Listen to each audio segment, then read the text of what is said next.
focused on the goal of life. We have seen this in Chaturvidha Purushartha also. Artha, Kama, Dharma, Moksha. Artha, Kama, then Dharma, then Moksha. Then the first three, that is Artha, Kama, Dharma, they come under Preya, whereas Moksha comes under Shreya. So Krishna focused on the goal of life. Now slight shift in that. He is taking slight shift. Now in 16 and 17 chapter and some portion of 18 also, he gives us the way of life. Arjuna, if moksha is your goal, then this should be the way of life. Your lifestyle should be like this, Arjuna. Why? The goal and the way of life, the way we lead our lives are very closely connected. One depends on the other, or one influences the other. The goal influences the lifestyle. The lifestyle influences the goal. They are interconnected. For example, I met a boy who was in 10th standard. So in the discussion, I asked him, what do you want to become? He said, Auntie, I have a great passion for medicine. I will take up medicine. I want to become a doctor and serve the society. Wow, very good. Very nice idea you have got, that you can serve the world. Yes, Auntie. After 1 year, I met him. I asked him, what is the goal of life now? He said, Auntie, I told you last year, I want to become a doctor. Oh, very good. Which college have you joined for 11th and 12th or intermediate? What have you taken up? He said, Auntie, I have taken up commerce. Have you taken up commerce? Yes, Auntie. Is your goal? I want to become a doctor. Why? There is no relationship at all. You want to become a doctor, but you have taken up commerce in 11th and 12th. It is like a joke for us. Arey, this boy doesn't even know that much, that he has to take up science. He has to take up biology, math, physics, chemistry. All these are needed. Maths probably is not needed, but physics, chemistry, biology. These are the subjects which are needed to be taken if your goal is to become a doctor. But this boy has taken up commerce. So it looked quite funny for me. Same situation we are also in. Our goal is moksha. But how are we leading the life? Are we leading a life which will take us to this goal? That we have to check. Because Krishna is going to describe beautifully how you should lead your life if you want your goal to be. If you want to set your goal as moksha. If the goal is something else, I want to build a house, I want to get married and have children, have a lot of children and lead a family life peacefully, happily, then we don't need Bhagavadgita. To lead happily life, Bhagavadgita is needed, but just to get married and have children and lead a life, we don't need Bhagavadgita. So, the goal and the way we lead our lives, both are connected, both influence each other. Now, the way we lead our life depends on our character. What kind of character do we have? We have seen the different gunas, sattva guna, rajo guna, tamo guna. If I have got tamo guna pradhana, as all of us know, all the three gunas are there in each and every person, but what proportion, what ratio it is there, that varies. If I have got tamo guna pradhana, then I will be lazy. I will not be interested in anything. I will be irresponsible, a careless person. Then, can I set my goal as moksha, or will I have the just to set my goal as moksha? Definitely no. What will be my goal?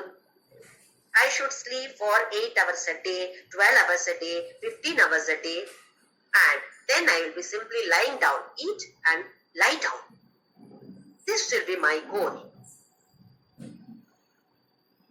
So, our Vedas or our Shastra, Puranas study the swabhava of an individual. Because with this swabhava, we can purchase that goal. With this swabhava, I am going to lead a particular kind of life which will take me towards that goal. So what does it mean? The goal is connected to our swabhava or character. Through the way of life, the way of our life, or we'll call it as lifestyle. So our lifestyle is decided by our character. Our goal is decided by our lifestyle. So all these three are interconnected. Swabhava or character, the way we lead our life, and the goal that we set are interconnected. If I have got Tamoguna Pradhana Swabhava, then the way I lead my life will be accordingly to that. And the goal that I set also will be according to my character. I will not be setting a goal as I want to become a doctor, or I want to have moksha, or some other superior goals. No. Because Tamoguna Pradhana. So Swabhava purchases that goal. So Swabhava, lifestyle and goal, all these are connected, interconnected. What do we mean by lifestyle? The way we lead our life, what do we mean by this? The food that I eat matters. The way I behave with the world matters. What serials am I watching on TV? That matters. What is the type of magazine that I read? That matters. How do I spend my free time? If at all I get some free time in a day, what do I do? How do I spend that? How do I utilize that time? All these matter. All these have effect on the goal in the long run. May not be for in a 1 day, 1-2 days, nothing will happen. But in the long run, that matters. Especially the type of friends that we have. Assume that we have friends who have got not much of interest or experience in this field of spirituality, but they are more interested in the worldly affairs. When we talk with them, what would be the topics? About dresses, saris, jewelries, or something that happened here and there in the world, something that happened in that family. We will be discussing only about such things, such matters. Because that person doesn't have any interest for the spirituality, I will not be talking anything about it. Whereas, if we have friends who are interested in the spirituality, they would have heard about Bhagavadgita in one fashion, you would have heard or understood about Bhagavadgita in another fashion, then you have that interest to discuss about that particular topic. So from different angles, we will be learning Bhagavadgita from different people. That is why Satsanga is very important. Satsanga does not mean only listening to pravachana, somebody who is talking about Bhagavad Gita. No, not only that. It is the way you interact with the people. With whom are you interacting?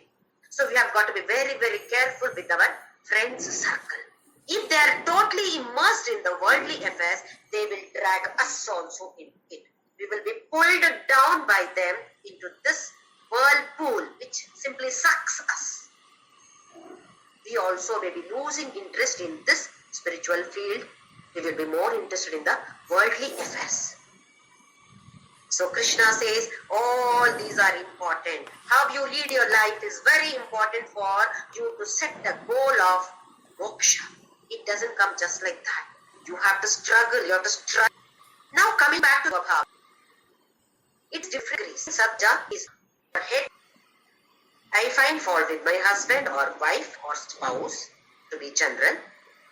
I find fault with my children. I find fault with elders. I find fault with friends. I find my daughters for sure. Child, I did not have good atmosphere. Parents are not very loving, always abusing me for something or the other, comparing me else always. So I always developed that kind of hatred in the mind. Because of the fear of the elders, I was not given an opportunity to talk about it. It was all held up inside. So now what is happening?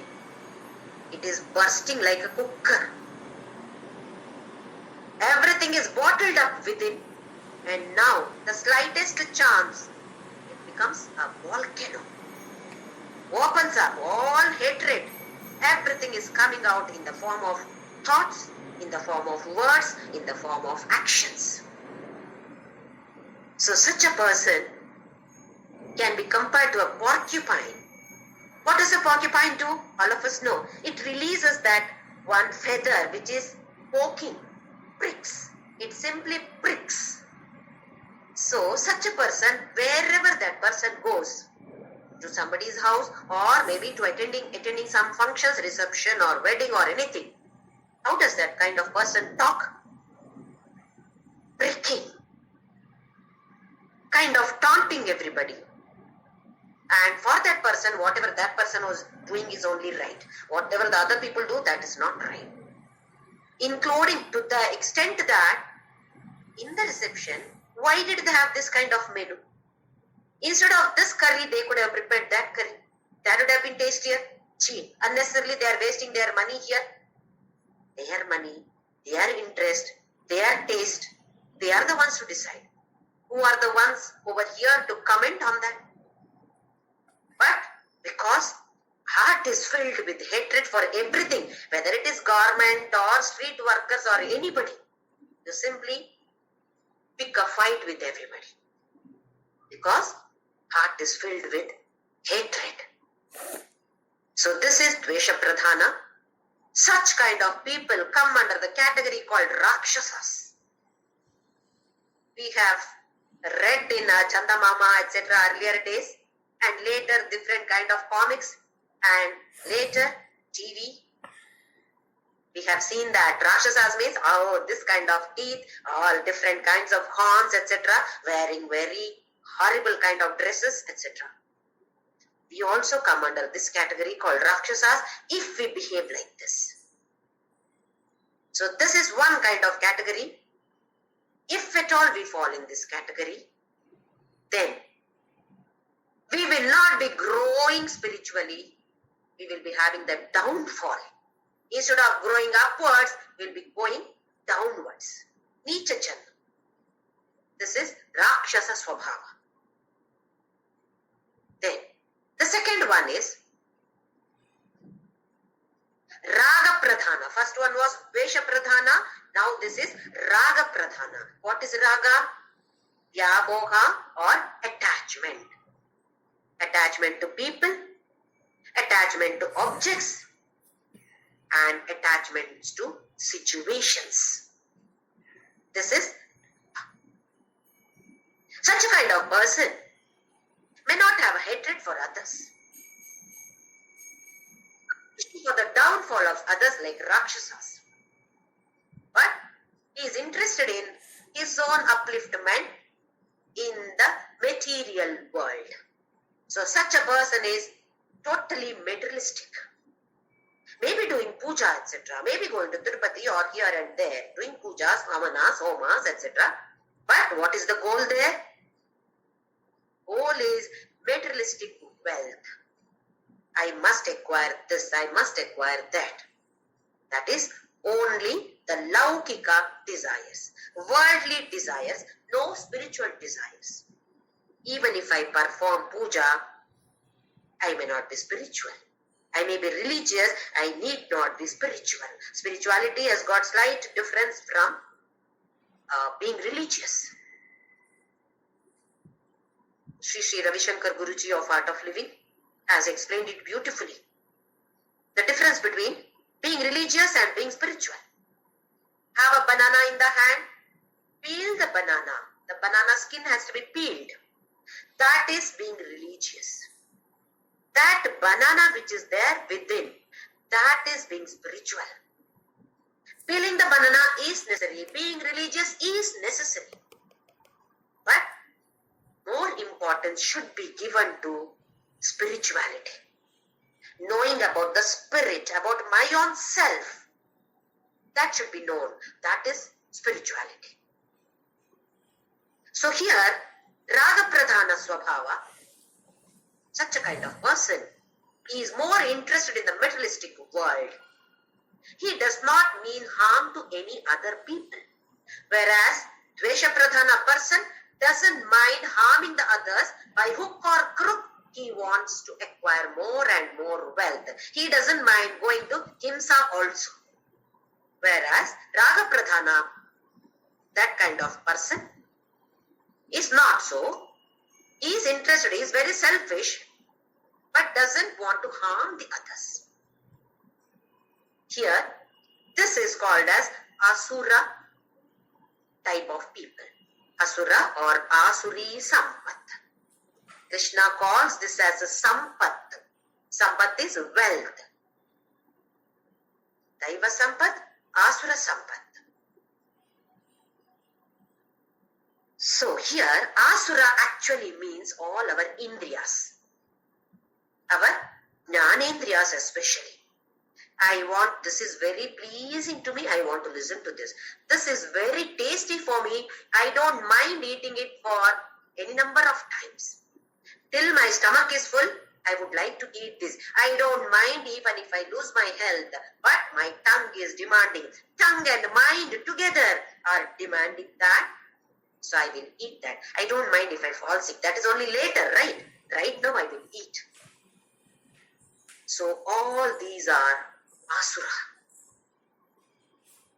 Indriyas come under the category called Asura. So do we come under this category? Am I having this Asura Sampat, wealth? This kind of wealth do I have? We talk about a lot of this kind of wealth like money, how much deposit do I have in the bank, how many houses do I have, how many houses I have given on rent, how much I am earning from each house every month. These all come under wealth. Materialistic wealth. What about the spiritual wealth?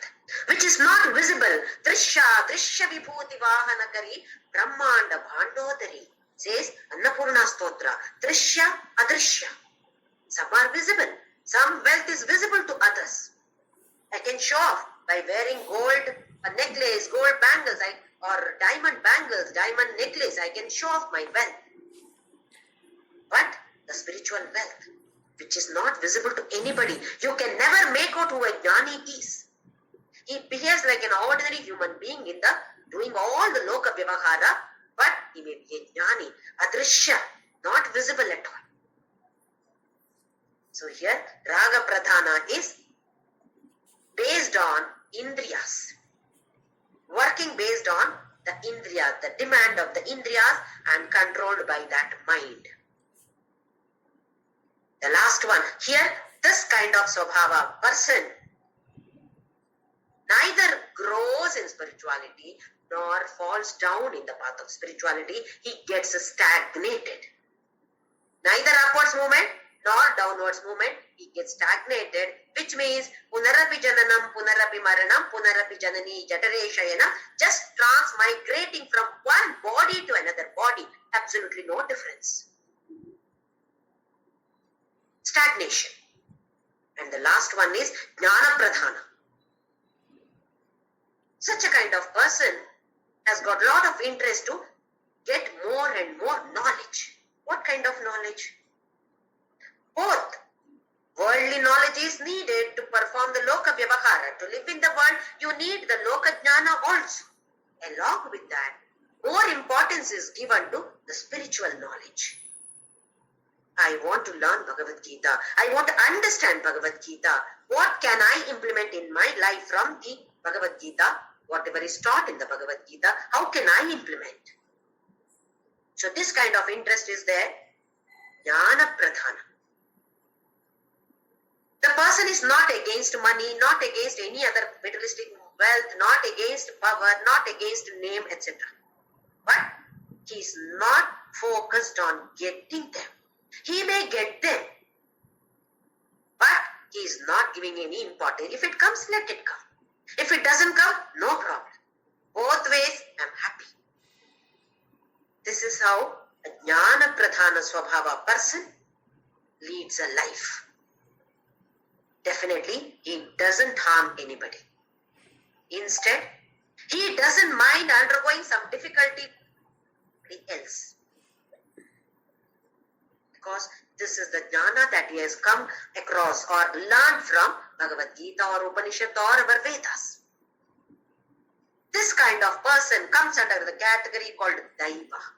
Daivi Sampat or Daiva Sampat. Who is a Deva?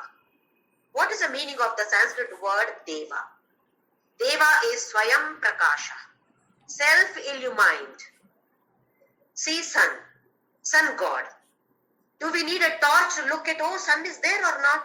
Do I need a torchlight? By himself he has that Prakasha, Swayam Prakasha. Do we have that? In the night time, can we see each other? There is pitch darkness. We cannot see each other at all. So we do not have that Swayam Prakasha or self-illumination is not there at all.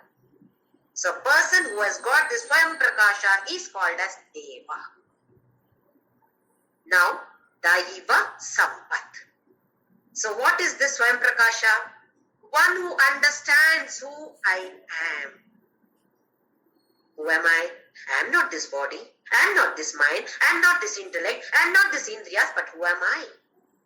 I am that supreme consciousness, pure consciousness. Who understands that? Such a person is Deva. So here Krishna says, he divides only into two categories, not Rakshasa, Asura and Daiva. He divides Deva and Asura. Rakshasas also come under probably this category for Krishna. Or he assumes that we are all not Rakshasas at all, either Asura or Daiva. So he's going to describe what is Daiva Sampat, Daivi Sampat, what is Asura Sampat. So that we analyze in which category do I fall. If I fall under Asura category, Krishna says that unless you have Daiva Sampat, your goal cannot be moksha. When we plant some plants, we do not simply randomly plant any of them. We see whether the climate, whether this atmosphere is suitable for this plant or not. That kesar, it grows in Kashmir. So costly. Why only in Kashmir? Because that climate is suitable, that particular kesar. It doesn't grow everywhere. Coffee, tea, etc. does not go everywhere. Does not grow everywhere. Cannot be grown everywhere. You need a particular type of soil. Maybe black soil or red soil or different kind of clay needed for a particular type of plant to grow. How much water to be poured to it? We cannot keep on pouring water. If it is flooded with water, it will rot. How much of heat is needed? See, some of the plants grow very well where sunlight is very high or coastal areas. Some of the plants grow only in cold climate. See, some of the plants which grow in Ooty. Do you think we can grow the same plants in Chennai? Will not grow. Why? Because that climate is not suitable for this plant to grow. If that climate is not suitable for one plant to grow, do we think that moksha or jnana yoga we can get in any type of lifestyle that I lead? I will lead a very casual life. Do you think I can set my goal as moksha? Krishna says, Arjuna, do you want to set your goal of life as moksha? Then it has got to be like this. Just like a plant growing in a particular type of climate, you need to have this kind of lifestyle if you want to set your goal as moksha. If you want to have this kind of lifestyle, Arjuna, you should have this kind of character. So Krishna gives a lot of importance to Sattva Pradhana Swabhava. Unless we have Sattva Pradhana Swabhava, we will not have this kind of lifestyle that is advised by Krishna. Unless we have this type of lifestyle, we cannot have moksha as our goal. So all these are interconnected. So Krishna beautifully describes the different qualities that are needed, or we will call them as lifestyles. Krishna explains in the first 3 shlokas about the Daivi Sampat. Each quality he calls them as Sampat. We think that only if I have that much money, I am rich. That is only from one angle. We can become rich if you have these qualities. If I don't have, what to do? Develop them. We can develop them. This we have seen in the 14th chapter also beautifully Krishna has described. Then later we have to go beyond. We have to become Gunatita. First we have to become this, then only Atita, right? So let us see what Krishna says in the first 3 shlokas about Daiva Sampat. So this is the greatest wealth that all of us can acquire, can develop. Whether we are rich monetarily or not is different issue. We can all become rich in this. So why not we try to acquire as much as possible this kind of wealth and set our goal as moksha. Let us see the first shloka, 16th chapter, Bhagavadgita. Om Shri Krishna Parabrahmane Namaha. Atha Srimad Bhagavadgita Shodashodhyayaha Daivasura Sampat Vibhaga Yogaha Shri Bhagavan Uvacha Abhayam Sattva Samshuddhihi Jnana Yoga Vyavasthitihi Danam Dhamascha Yajnascha Swadhyayastapa Archavam. Let us see the first one. Abhayam. Krishna has already described many of these qualities in the 13th chapter, shloka number 8 to 12. He has described many of these qualities. Again and again he is explaining them. Why? Because they are so important for us. Just like how we follow Pathya. Proper diet is needed along with the medications that we take to cure any kind of disease. I cannot say that I will take this medicine and eat as per my wish. Generally, we are leading a life based on raga and dvesha. What I like, I would like to have. What I don't like, I don't want to have them in my life. Whether it is people, objects, situations. What I like, I want them more and more. What I don't like, I don't want them at all. So here, raga, dvesha decides the way of life. Whereas, if our swabhava is sattva, jnana pradhanam, then we are interested in knowing at least what is Krishna advising here. I may not be following it till now, but now since I come to know about this, at least that little bit of enthusiasm is there to learn it, understand it, and implement in my life.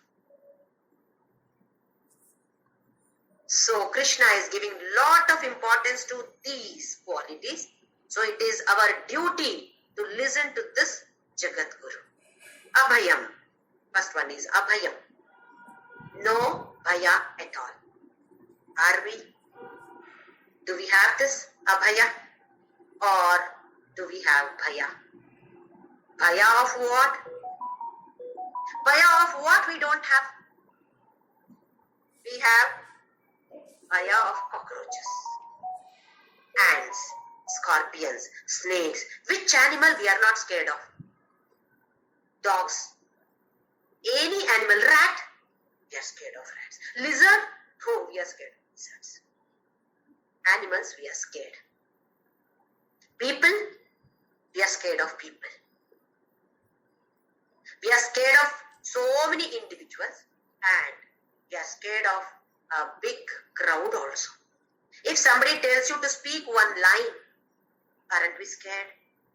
What will they say in case? Sing one bhajan, one song. Oh, I'm so scared. Why? What will happen? Nothing will happen, but I'm scared.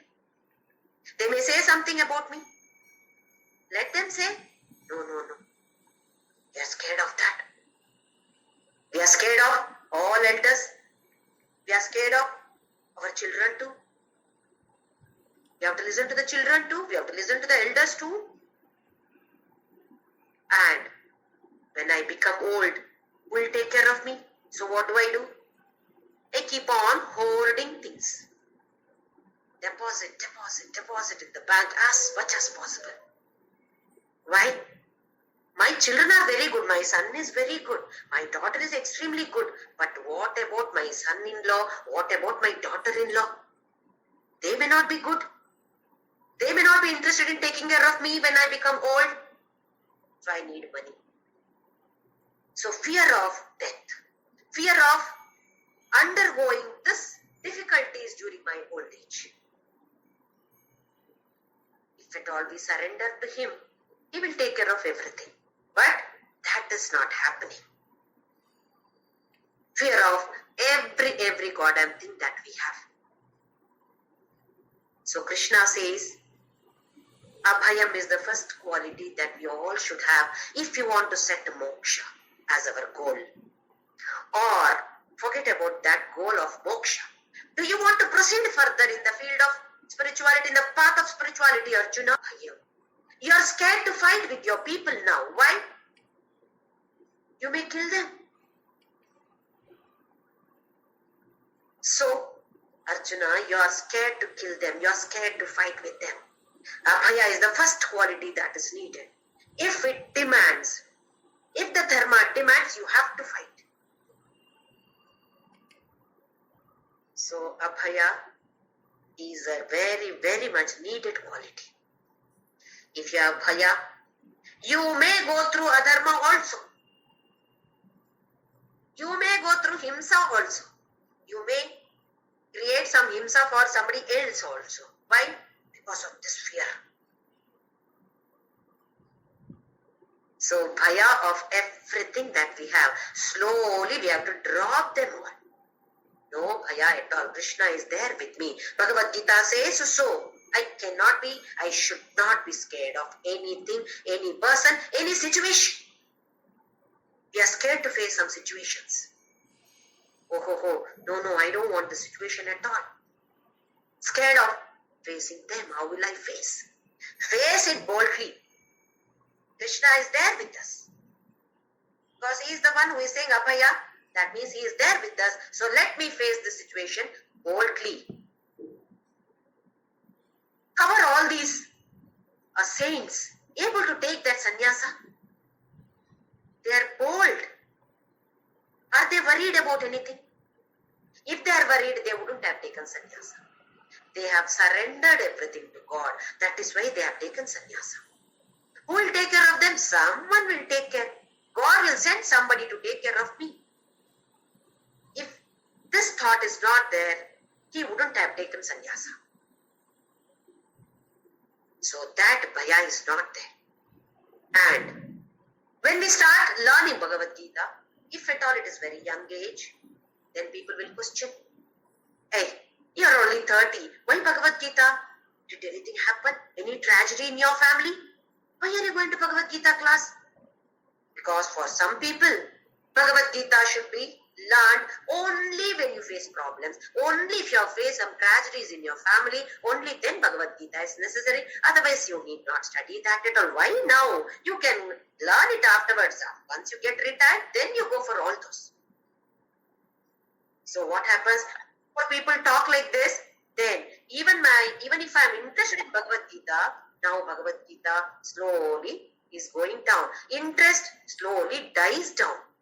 Because 4 or 5 people ask like this, then even I think, oh, not needed. Okay, let me learn once I cross 60. It is sufficient if I study then. Bhagavad Gita has to be studied when you are a child. Teach your children Bhagavad Gita. It is not to be studied after retirement. It can be studied after retirement too. But preferably when you are a child. Because you need a understanding. You need that kind of wisdom to lead a happy life. Whatever happens in my life, it is His prasada. If you want to understand this, Bhagavad Gita has to be studied. So there will be so many hurdles in our path of spirituality. We should march forward without any fear. Let the hurdles be there. Let the tests be there. Let God examine me. I will pass through this exam. That can happen only if you don't have bhaya. Only if there is no fear, we can move forward. So abhayam is the first quality that we have to understand and develop this quality. Next one is sattva samshuddhi. It means nirmala antakarana. External shuddhi, purification is needed.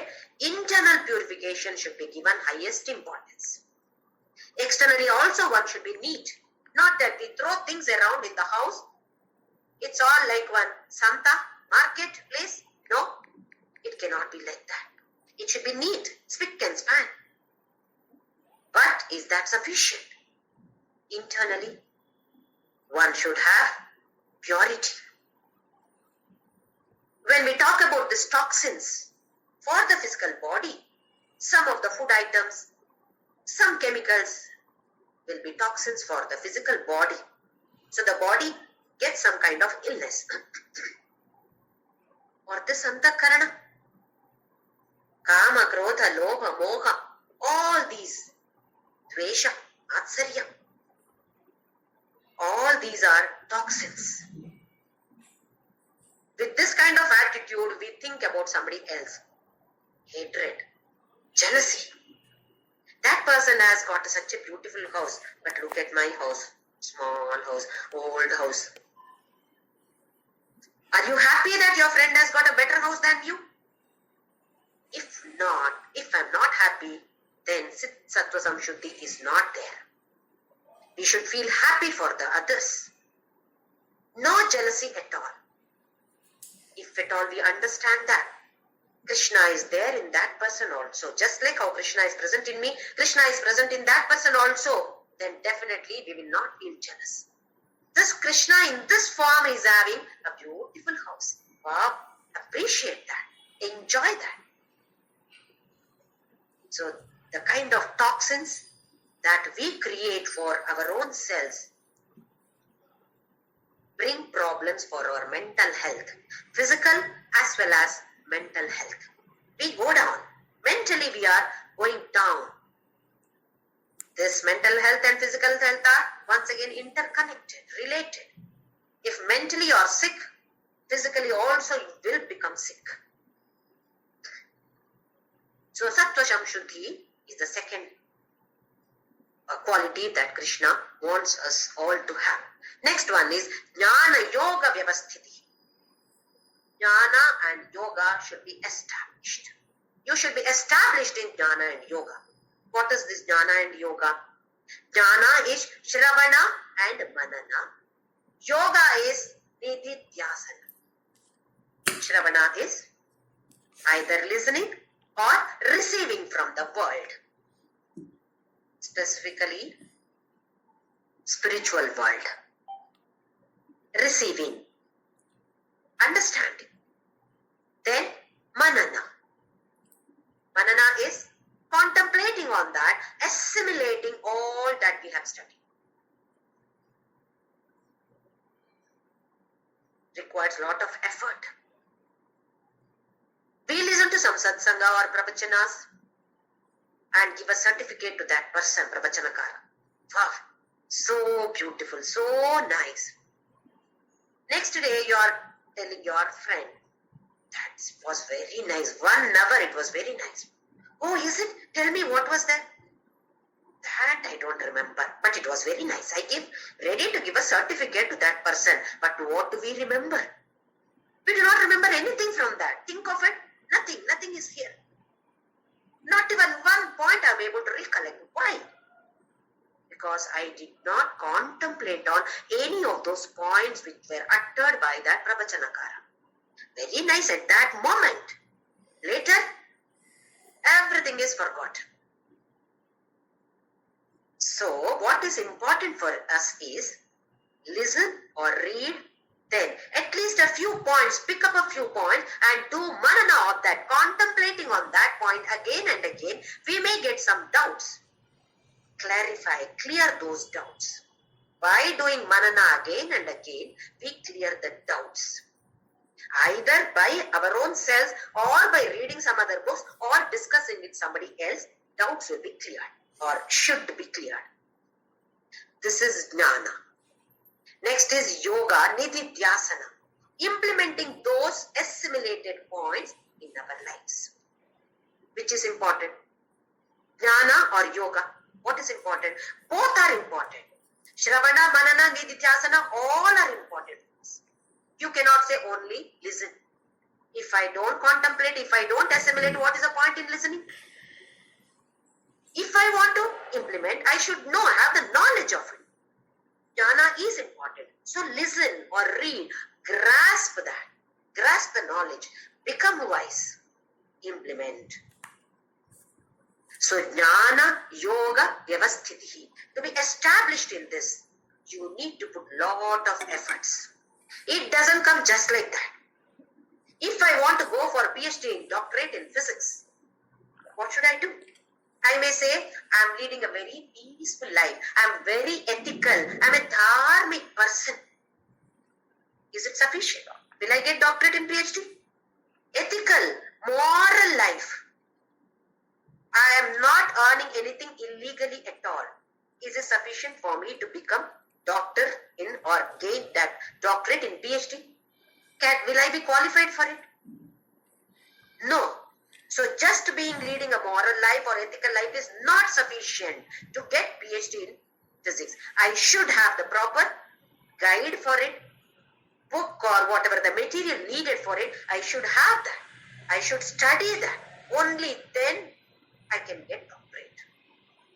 Similarly, it is not sufficient if I simply say that I am leading a very dharmic life. I do puja for 1 hour a day. Sandhya Vandana every day I am doing. Is it sufficient? If moksha is the goal, this is not sufficient. It is needed, but that is not sufficient. You need to have something more. Buddha got enlightenment sitting under Bodhisattva tree. So, Buddha has got it. I will also go and sit under the Bodhisattva tree. I will also be enlightened and I will go and sit there. Will that knowledge fall down? Something will fall down. What will fall down? The big fruit from the Bodhisattva tree will fall on my head. That's all. Knowledge will not fall down. I have to put all my efforts to strive for gaining this knowledge. So, jnana, yoga, vyavasthitihi, both are important. Grasping the knowledge is important.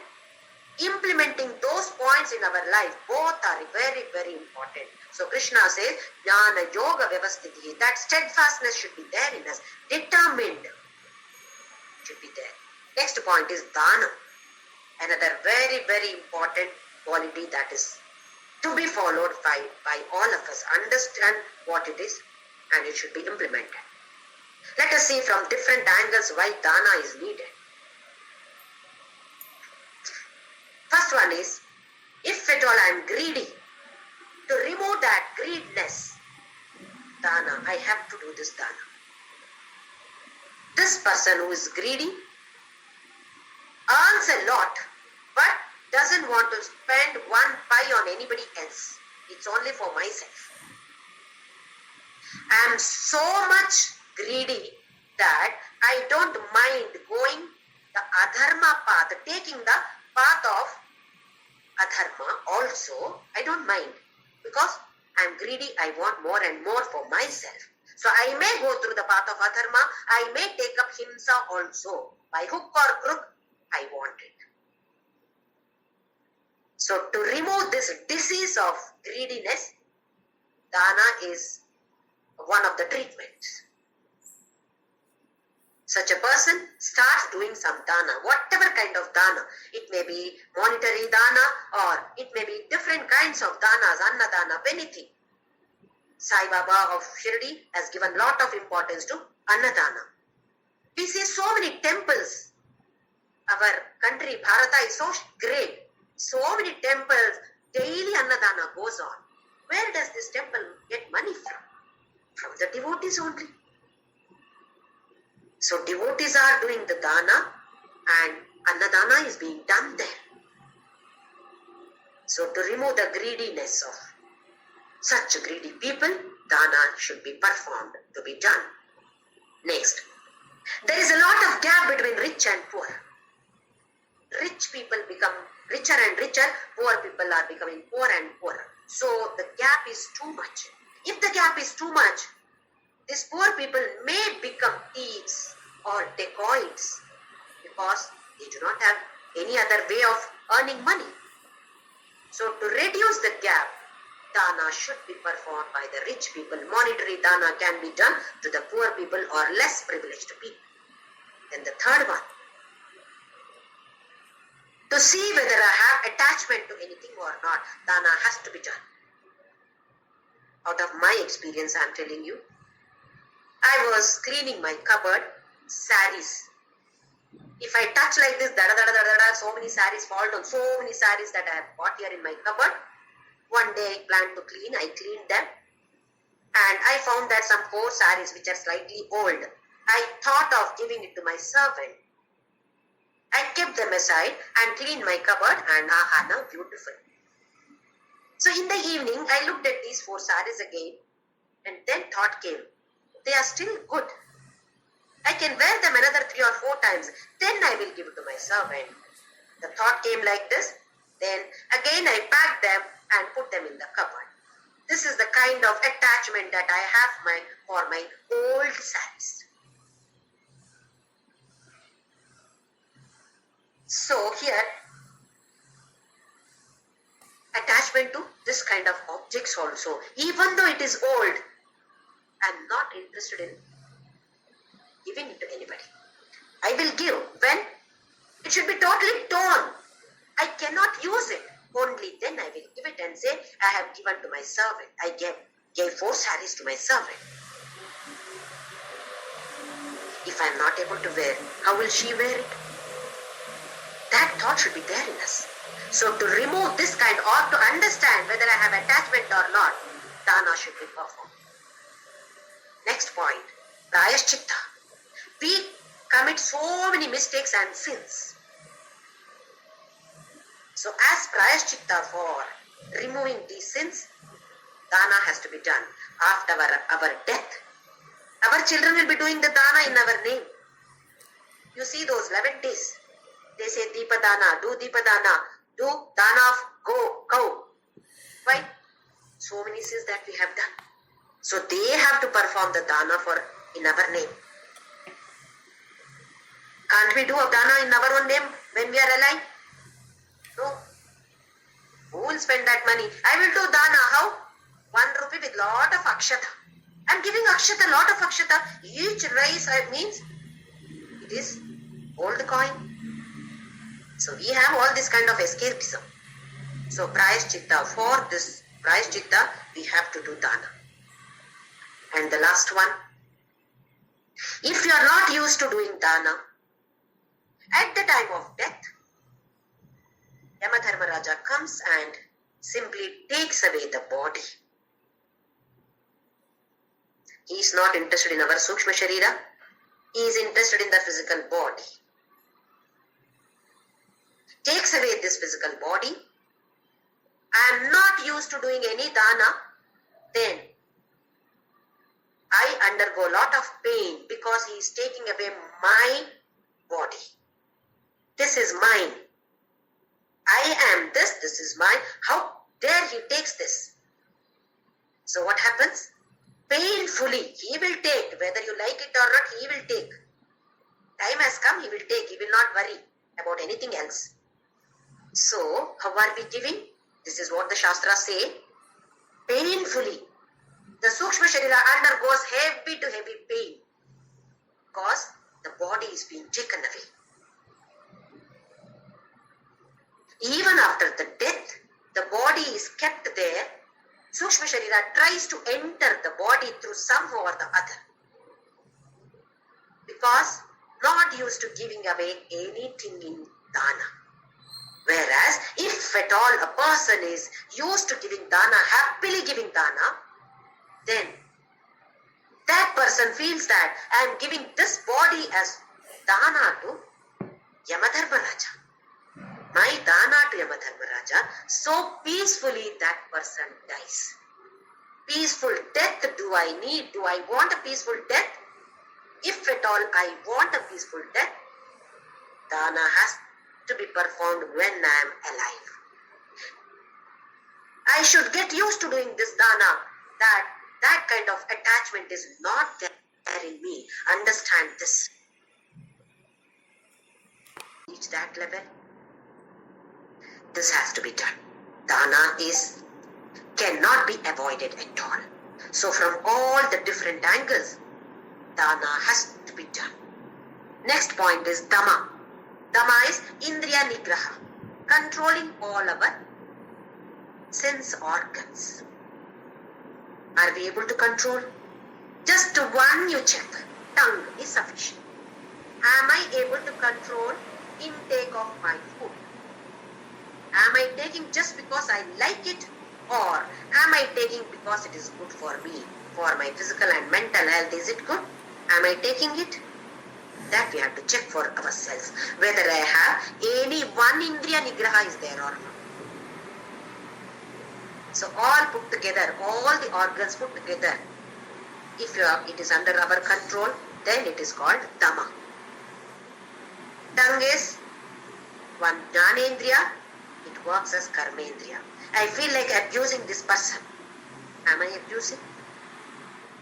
Or am I controlling my tongue? As Karmendriya, am I controlling or not? If you are able to control, yes, pat yourself. Yes, you are able to have this Dhamma. Next one is Yajna. Yajna here means worship or Upasana.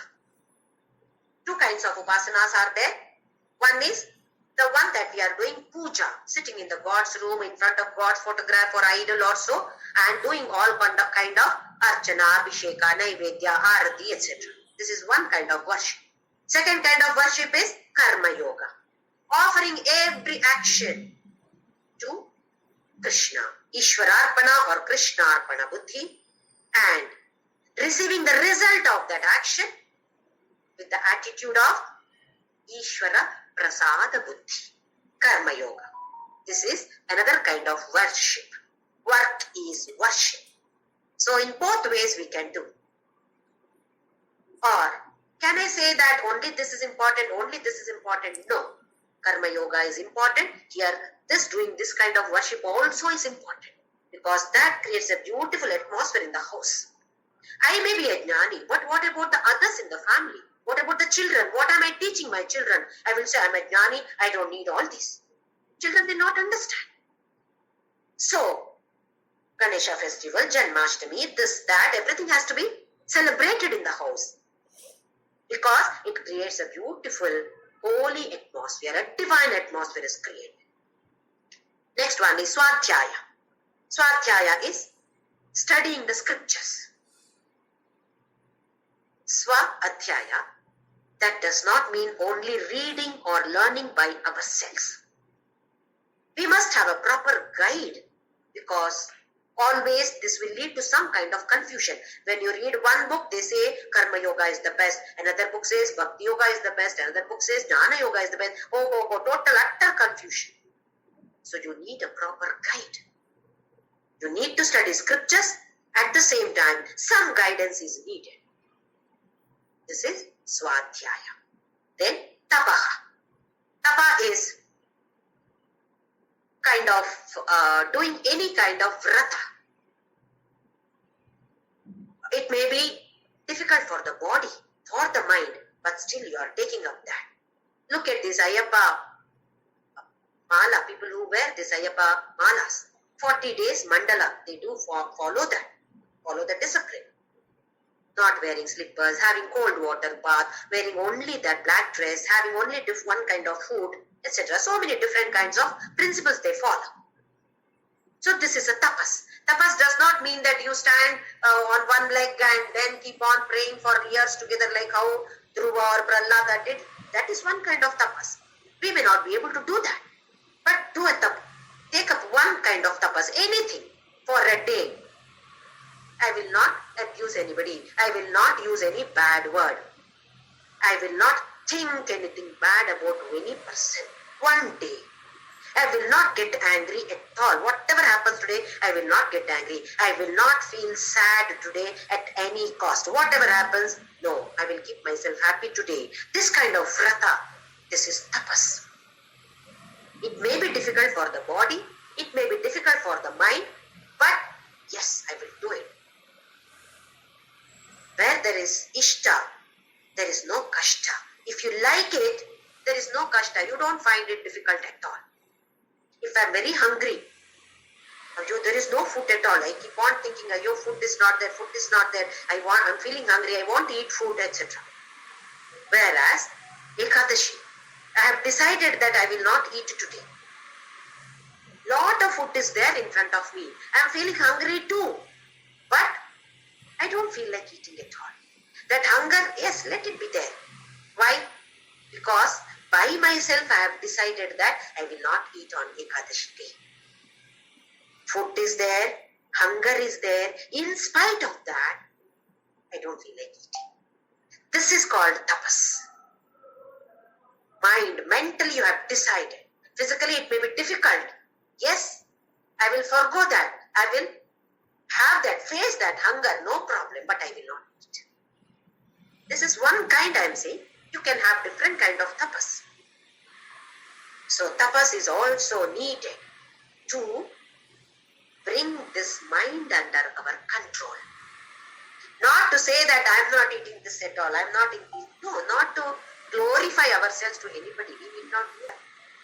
Other person need not know about it. I am not getting angry at all today. Then others will try. Let me see whether you get angry or not. Do something or the other, we may get angry. So we have to be very, very careful while taking any kind of such decisions. It should not be by force by somebody else. It should be from within. Then that becomes tapas. Next one is arjava. This also we have seen earlier. We should have one line of thought, words and action. If I think something and speak something else, do something else, this is not arjavam. They are not in line. We generally give examples of politicians. Their idea, thought is something else about themselves. How to make money for myself. That is the thought, idea. What do they speak? Speak sugar-coated tongue.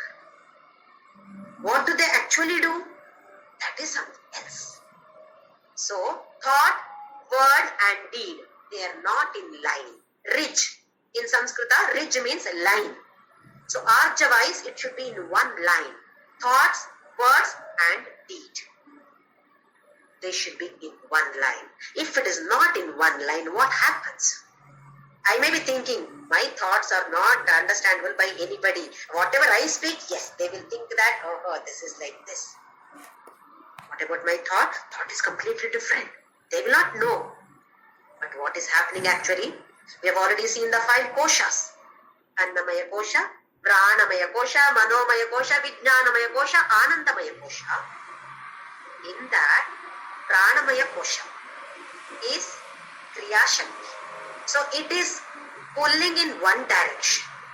Because these 3 directions are not the same.